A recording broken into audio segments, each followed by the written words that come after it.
필수 원소란 작물 생육에 반드시 필요한 17가지 원소로 비광물성 원소인 탄소, 수소, 산소, 다량 원소인 질소, 인산, 칼륨, 칼슘, 마그네슘, 황, 미량 원소로 붕소, 철, 망간, 아연, 구리, 몰리브덴, 염소, 니켈 등이 있습니다. 필수 원소는 식물의 구성 성분으로 생육하는 데 필요한 광합성, 호흡작용, 수분의 흡수와 이동 등에 관여합니다. 질소는 생육기간 중 영양생장을 촉진하는 역할을 하며 엽록소의 중심 성분입니다. 질소 성분이 부족하면 식물체의 잎과 줄기의 생장이 매우 나빠져 생장점 부근의 잎부터 작아지며 줄기가 가늘어집니다. 심해지면 잎은 생육이 정지되고 엽록체 생성이 잘 안되어 아랫 잎에서부터 위 잎으로 향해 순차적으로 황백화가 생기며 결국 백화되어 괴사하게 됩니다. 과실의 착화수도 적어지고 비대도 불량하게 됩니다. 질소의 결핍 현상은 부적절한 양액 관리나 병해로 인해 양액 흡수가 불량했을 때 생깁니다. 응급 대책으로는 요소 0.5%를 일주일 간격으로 몇 차례 살포하고 질소 비료를 물에 녹여 관비하면 좋습니다. 인산은 식물체 내에서 핵산, 핵단백질, 인지질의 구성 성분으로 작물체의 신장, 개와 결실에 있어서 큰 역할을 합니다. 인산이 식물체 내에 부족하면 생육이 불량해지고 심한 경우에는 새로운 잎의 크기가 작아지고 굳어지며 녹록색을 띱니다. 늙은 잎의 잎과 잎맥 사이의 조직 양쪽에 큰 수침상의 반점이 생겼다가 갈색으로 변합니다. 결핍이 진행되면 하위 잎의 고사, 낙엽이 보이고 과실의 성숙이 눈에 띄게 지연됩니다. 일반적으로 인산질 비료가 부족한 토양에서 발생을 하게 되며 저온인 경우에 특히 인산질 비료의 흡수가 눈에 띄게 적어집니다.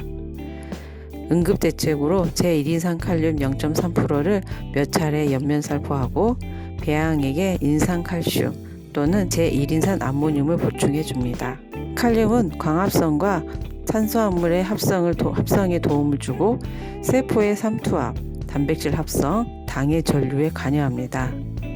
체내에서는 이동하기 쉬운 원소이며 생육이 왕성한 뿌리나 줄기의 생장점에 많이 축적되어 있고 오래된 잎에는 적게 함유되어 있습니다. 칼륨 성분이 부족하면 채생육 초기에는 엽 선단이 희미하게 황화되고 진전되면 명료하게 엽맥간이 황화되고 생육 중기에는 중이엽 부근에 동일한 증상이 나타나 잎 가장자리가 고사합니다. 또한 마디 사이가 짧고 잎이 작아지며 생육이 불량해집니다. 잎에 부정형의 흰 반점 혹은 갈색 반점이 생기는 경우도 있습니다. 칼륨질 비료 성분이 부족한 경우에 발생하기 쉬우며 저지온, 저일조, 과습 등으로 칼륨의 흡수가 저해되거나 질소를 과용하여 기량작용으로 칼륨 흡수가 저해되었을 경우에 발생이 쉽습니다. 황산칼륨 2% 용액을 3-4일 간격으로 3회지 4회 옆면 시비하거나 배양액에 보충해주면 응급대책으로 사용할 수 있습니다. 칼슘질 비료는 식물체 조직 중에서 대부분 세포의 바깥 부분과 액포 중에 함유되어 있으며 식물세포의 신장과 분열에 필요하고 또 막구조를 유지하며 세포 내 물질을 보존하는 역할을 합니다. 칼슘 성분이 부족하면 과실의 측면이 약간 수침상으로 된 후 환몰되어 건조하면서 흰색으로 마르고 선단부의 어린 잎은 약간 소형으로 되면서 잎 가장자리부터 잎맥 사이가 황화되기 시작하여 안쪽으로 퍼져나옵니다. 칼슘이 결핍되는 경우는 질소, 칼륨, 마그네슘을 다량 시용했을 경우나 온도가 높아 건조할 경우, 저온 다습으로 인해 뿌리 활력이 저하됐을 경우에 발생합니다.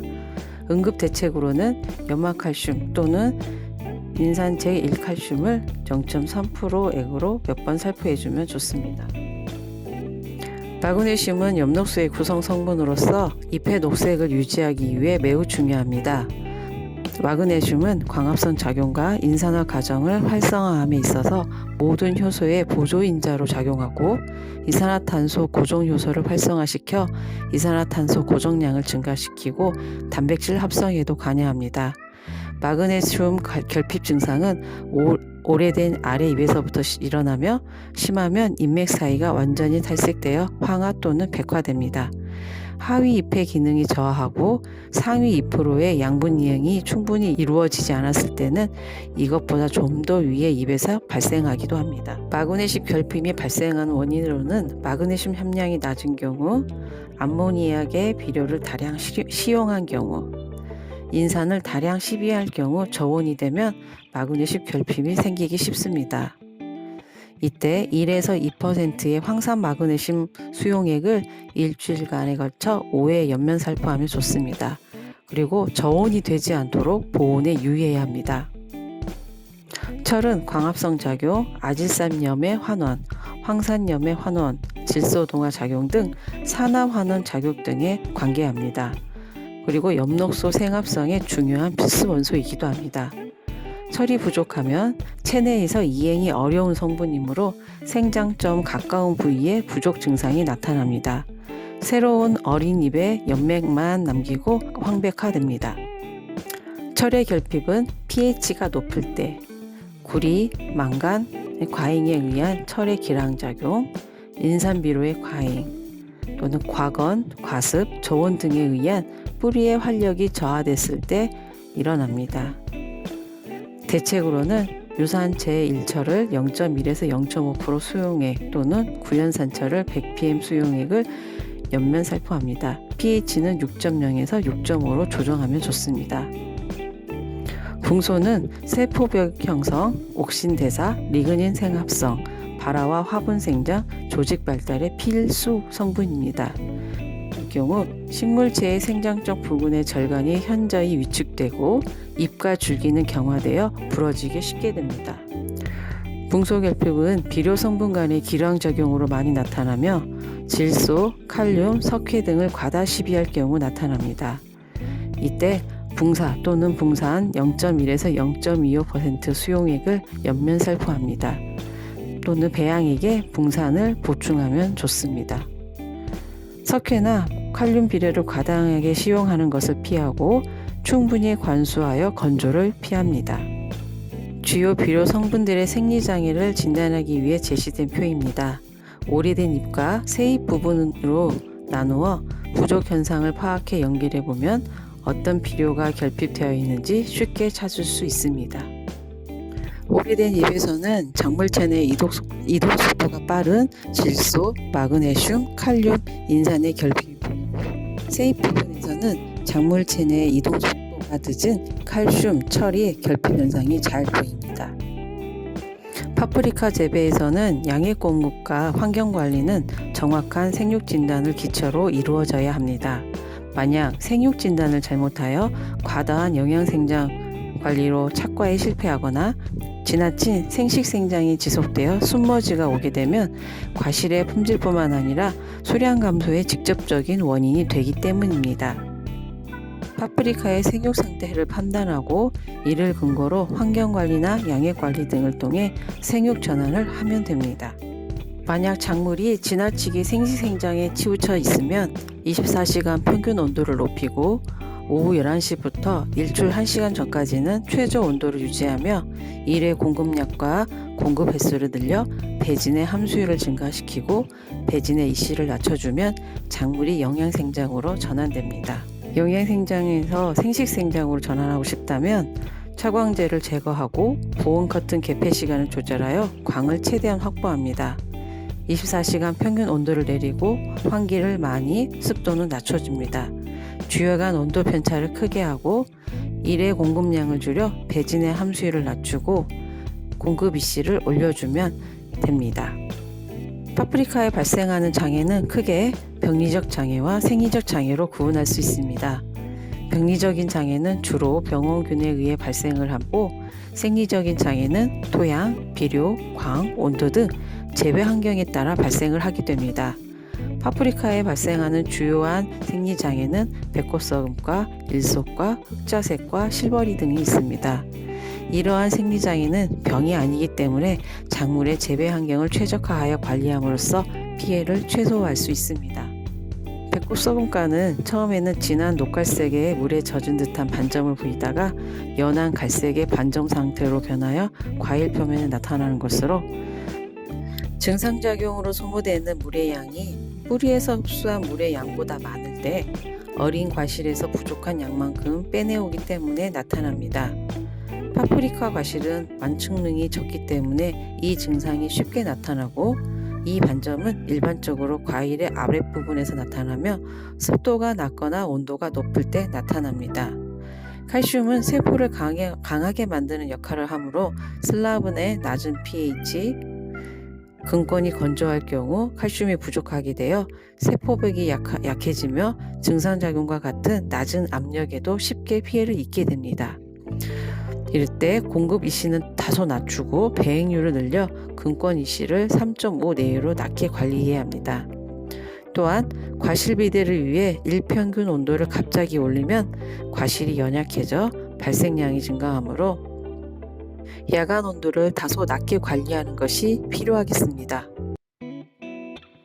과일 어깨의 표면에 강한 햇빛을 받아 처음에는 약간 주름지는 증상을 보이다가 심하게 되면 하얗게 말라 들어가는 일소과는 퇴양 강선이 직접 과면에 닿아 과일 표면 온도가 50도 정도 되었을 때 나타납니다.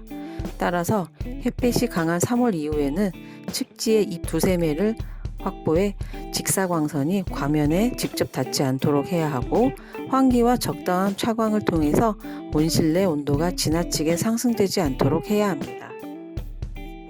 열과는 과실 표면이 트기 시작하여 과실이 갈라지는 현상입니다. 과육의 세포는 증산이 끝나는 일몰부터 일출 직전까지 가장 심하게 팽창하게 되고, 일출 후에는 증산에 의해 다시 수축하게 되는데, 세포가 일출 직전에 팽창된 상태에서 증산을 시작하기 전에 양액이 공급되면 열과를 발생시키게 되는 것입니다. 또한 외부 습도가 높고 광이 적은 흐린 날이나 비 오는 날엔 양액 공급이 많았을 경우에도 발생할 수 있습니다. 따라서 열과가 발생하기 시작하면 마지막 공급을 빨리 마치고 첫 공급을 늦추어 뿌리에 지나친 수분 흡수를 제한하여 세포의 팽창 수축을 원만하게 하는 것이 좋습니다. 또한 온실 내 습도의 급격한 변화가 생기지 않도록 해야 합니다. 농약 살포는 오전에 끝내고 환기할 때는 습도가 갑자기 변하지 않도록 서서히 해주는 것이 좋습니다. 기형과의 발생 원인은 환경 조건에 크게 좌우됩니다. 야간 저온과 주간 고온이 계속 지속되면 화분의 활력이 저하되고, 화분 발화 및 화분간 신장이 정상적으로 되지 않아 낙화되거나 단위 결과가 되어 기형과가 됩니다. 또한 일조가 적거나 이산화탄소의 공급이 부족했을 경우에도 기형과가 발생할 수 있습니다. 따라서 야간 온도는 15도 이하로 떨어지지 않도록 하고, 주간 온도도 가급적 30도를 넘지 않는 것이 좋습니다. 또한 이산화탄소의 공급과 일조가 적당한지 항상 체크하여야 합니다. 일출 시간대에 근압이 너무 높은 경우에 과육세포가 물의 강한 이동으로 인하여 부분적으로 파괴되는 현상이 실버링 현상으로 가을과 봄철에 발생률이 높습니다. 근압을 줄이기 위해 양액 첫 공급 시간을 약간 늦추고 함수량을 낮추기 위해 공급량을 줄이는 것이 바람직합니다. 흑자색과의 발생 원인은 저온과 건조에 의하여 식물체 내에 탄수화물이 다량 축적되거나 배지의 온도가 낮아 질소나 인산의 흡수가 불량하게 될 때 발생하는 생리장애입니다. 특히 생육 중기에 착과기에 지나치게 근권 수분량을 낮게 관리하여 이시가 상승하면 발생량이 증가하니 배행률을 염두에 두고 양의 공급을 해야 하며, 항상 근권의 이시와 pH를 점검하여 근권 환경의 안정을 유지시켜야 합니다.